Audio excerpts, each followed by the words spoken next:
Адаган Мадумаров абактан бошотулушу мүмкүн. 2,5 айда Кыргызстанда 1000ден ашык кырсык катталып, 82 адам каза болду. Жана башка жаңылыктар түрмөгү видеого лайк басып, Манас ТВ каналга катталып, акыркы жаңылыктардан кабардар болуп туруңуз. 2024 жылдын 1 январдан 17 мартына чейин республика боюнча 1173 жол кырсыгы катталган. Бул тууралуу жол кыймылынын коопсуздугун камсыздоо кызматы билдирди.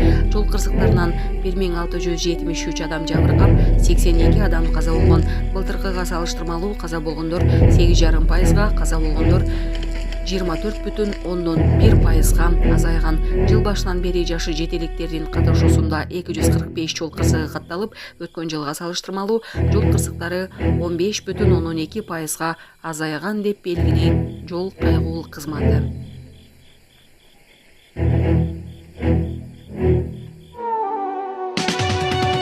Москва шаарында иштеп жүргөн мекендештер, сиздер үчүн Арлен өз кызматтарын сунуш кылат.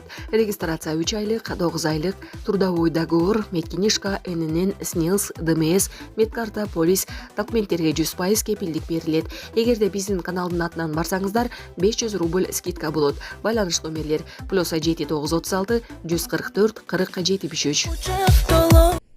Бишкекте Мазда Демио 2 автобустун ортосуна кыпчылып калды. Бишкекте 2 автобустун ортосунда жеңил унаа кылып калган кырсык катталды. 2 автобустун ортосунда калган жеңил унаанын сүрөттөрү тарады. Окуяга күбө болгон жарандын айтымында жол кырсык Жибек жолу проспектиси менен Абдрахманов көчөсүнүн кесилишине жакын жерде болгон. Жабыркагандар тууралуу маалымат жок. Милиция маалымат бере элек. Адаган Мадумаров абактан бошотулушу мүмкүн.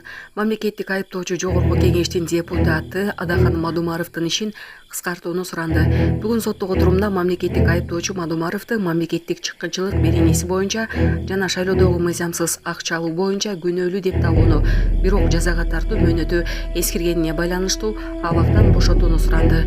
Бул тууралуу саясатчынын жактоочусу билдирген. Мындан сырткары жактоочунун айтымында сот прокурор сурагандан ашыкча жаза бере албайт. Демек, Адаган Мадумаров жакында бошотулушу мүмкүн. Булак аралаш маалымат.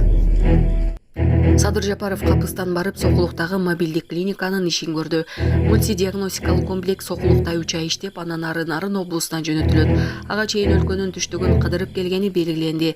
Мобилдик клиникада анализдер үчүн лаборатория, компьютердик томограф жана маммограф, операциялык блок, рентген аппараты, гастроскоп, мобилдик скрининг жана баш кароо борбору бар.